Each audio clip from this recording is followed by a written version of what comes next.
AP deputy speaker రఘురామకృష్ణంరాజును IPS అధికారి సునీల్ కుమార్ వదిలిపెట్టేలా లేరు.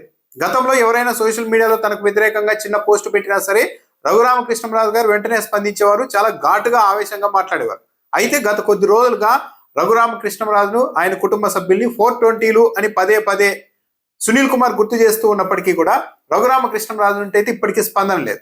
ఇప్పుడు లేటెస్ట్ గా సునీల్ కుమార్ మరో వీడియోను కూడా విడుదల చేశారు. ఈ వీడియోలో మరికొన్ని కీలకమైన అంశాలను కూడా ప్రస్తావించారు. రఘురామకృష్ణంరాజుకు సంబంధించి మరికొన్ని ఆధారాలు కూడా నా దగ్గర ఉన్నాయని సునీల్ కుమార్ చెప్తున్నారు. తాను రఘురామకృష్ణంరాజు ఆయన కుటుంబ సభ్యుల్ని 420లు అంటే చాలా మంది ఇంకోలా అర్థం చేసుకుంటూ ఉన్నారు. నేను 420లు అని ఏ ఉద్దేశంతో అన్నాను అంటే రఘురామకృష్ణంరాజు మీద ఆయన కుటుంబ సభ్యుల మీద స్వయంగా బ్యాంక్ ఫ్రాడ్ కేసులో సిబిఐ కేసు నమోదు చేసింది. అందులో పలు సెక్షన్లతో పాటు 420 సెక్షన్ ని కూడా సిబిఐ యాడ్ చేసింది. అందుకే నేను వాళ్ళందరినీ 420లు అని అన్నాను అంటూ వివరణ కూడా ఇచ్చారు. రఘురామకృష్ణంరాజు ఆయన కుటుంబ సభ్యులు చేసిన నేరం తప్పకుండా నిరూపితమవుతుంది. వీళ్ళందరికీ ఈ కేసులో యావజ్జీవ శిక్ష కూడా పడే అవకాశం ఉందని కూడా సునీల్ కుమార్ చెప్తూ ఉన్నారు. ఇంతేకాదు తాను కూడా ఇకపై ఈ కేసుకు సంబంధించి ఫాలో అప్ చేస్తాను అని కూడా సునీల్ కుమార్ చెప్తున్నారు. రఘురామకృష్ణంరాజుకు సంబంధించి ఈ 940 కోట్ల రూపాయల బ్యాంక్ ఫ్రాడ్ కేసే కాదు, ఈయనకు సంబంధించిన మరికొన్ని నమోదు కాని కేసులకు సంబంధించిన వివరాలు కూడా నాకు వచ్చాయి. స్వయంగా రఘురామకృష్ణంరాజుకు చాలా సన్నిహితులుగా ఉండేవారు, ఆయన బాగా నమ్మే వ్యక్తులే ఆ డాక్యుమెంట్లను నాకు ఇచ్చారు. వాటి ఆధారంగా కూడా రఘురామకృష్ణంరాజు మీద కేసులు పెట్టించే పరిస్థితి తీసుకొని వస్తాను అని కూడా ఆయన చెప్తున్నారు. ఇందుకోసం కోర్టులో రిట్లు దాఖలు చేస్తాను.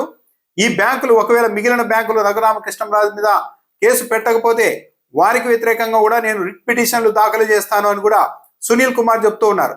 నాకు కూడా SBI బ్యాంకులో అకౌంట్ ఉంది. ఇగో రఘురామకృష్ణంరాజు లాంటి ఇంకో 10 మంది తగిలితే ఇలా బ్యాంకులకు డబ్బులు ఎగరగొడితే చివరకు బ్యాంకులు మన డిపాజిట్ల సొమ్మును కూడా వెనక్కు ఇవ్వలేని పరిస్థితికి వచ్చేస్తాయి. కాబట్టి ప్రతి ఒక్కరూ బాధ్యతగా వ్యవహరించాలి.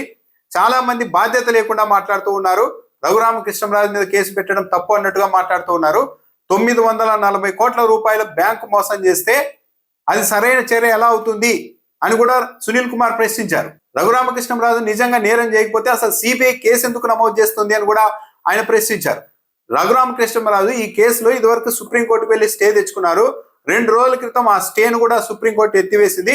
కాబట్టి రఘురామకృష్ణంరాజు అరెస్ట్ అనేది తప్పకుండా జరుగుతుంది, అరెస్ట్ చేయాల్సిందే.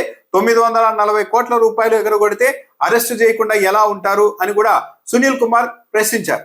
రఘురామకృష్ణంరాజు మీద వ్యక్తిగతంగా నాకు ఎలాంటి కోపం లేదు, నా కన్సర్న్ అంతా రాష్ట్రం గురించి, రాష్ట్ర ఇమేజ్ గురించి అని కూడా సునీల్ కుమార్ చెప్తూనే ఒకవేళ రఘురామకృష్ణంరాజుని ఈ కేసులో అరెస్ట్ చేస్తే, అరెస్ట్ అయితే తప్పకుండా చేస్తారు, అరెస్ట్ చేసినప్పుడు లోకల్ మీడియా కప్పెట్టేయచ్చు కానీ నేషనల్ మీడియా మాత్రం ఏపీ డిప్యూటీ స్పీకర్ ని అరెస్ట్ చేశారు బ్యాంకు ఫ్రాడ్ కేసులో అని వార్తలు ప్రసారం చేస్తారు. దానివల్ల రాష్ట్రానికి, అమరావతికి ఎంత బ్యాడ్ నేమ్ వస్తుంది. కాబట్టి ఆ బ్యాడ్ నేమ్ రాకుండా, ఆ బ్యాడ్ నేమ్ ఏదో కేవలం రఘురామకృష్ణంరాజుకే పరిమితం అవ్వాలి, రాష్ట్ర పరువు పోకూడదు, అమరావతి పరువు పోకూడదు అంటే ఆయన తక్షణం డిప్యూటీ స్పీకర్ పదవి నుంచి తొలగించాలి. అందుకోసమే నేను ఆయన పదవి నుంచి తొలగించాలని డిమాండ్ చేస్తూ ఉన్నాను. అలా తొలగించకపోతే మన రాష్ట్ర డిప్యూటీ స్పీకర్ అరెస్ట్ అయ్యారు అన్నది నేషనల్ మీడియాలో వస్తే రాష్ట్ర పరువుతో పాటు అమరావతి ఇమేజ్ కూడా దెబ్బతింటుంది. కాబట్టి ప్రభుత్వ పెద్దలు ఆలోచించాలి, డిప్యూటీ స్పీకర్ పదవి నుండి ఆయన తప్పించాలి.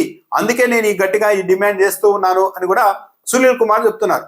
అయితే గత 2-3 రోజుల నుండి ఈ వ్యవహారం నడుస్తూ ఉన్నప్పటికీ కూడా రఘురామకృష్ణంరాజు ఆయన కుటుంబ సభ్యుల్ని 420లు అని సునీల్ కుమార్ అదే ఎఫ్ఐఆర్ ఆధారంగానే అని చెప్పినా కూడా రఘురామకృష్ణంరాజు నుండి ఇప్పటి వరకు ఎలాంటి స్పందన లేదు. ఇది గతానికి కాస్త భిన్నంగా ఉంది. రఘురామకృష్ణంరాజు గారు ఎప్పుడైనా ఎవరైనా ఒక మాట అంటే వెంటనే దాని మీద రియాక్ట్ అవ్వడం, అవతల వాళ్ళ మీద మాటల రూపంలో అటాక్ చేయడం లాంటివి చేసేవారు. కానీ సునీల్ కుమార్ విషయంలో ఎందుకో ఇంకా జరగలేదు. కానీ సునీల్ కుమార్ మాత్రం ప్రోయాక్టివ్గా నేనే ఎదురొస్తా మీకు అన్నట్టుగా ఆయన వెళ్తూ ఉన్నారు. ఎందుకంటే మొత్తం ఈ కేసులో నన్ను సిఐడి అరెస్ట్ చేసినప్పుడు సునీల్ కుమారే నన్ను కొట్టించారని కేసు పెట్టారు. దాని మీద ఇటీవల ఆయన్ని విచారణకు పిలిచారు. తెలుగుదేశం పార్టీ ప్రభుత్వం వచ్చిన తర్వాత వివిధ కారణాలతో ఆయన్ని సస్పెన్షన్లో ఉంచారు. వీటన్నిటికీ కారణం రఘురామకృష్ణంరాజు గారు కూడా అన్నది బయట కనిపించేదే. ఈ నేపథ్యంలో రఘురామకృష్ణంరాజుతో తాడో పేడో తేల్చుకోవడానికి సునీల్ కుమార్ కూడా అంతే గట్టిగా రంగంలోనికి దిగారు అన్న అభిప్రాయం అయితే కలుగుతోంది.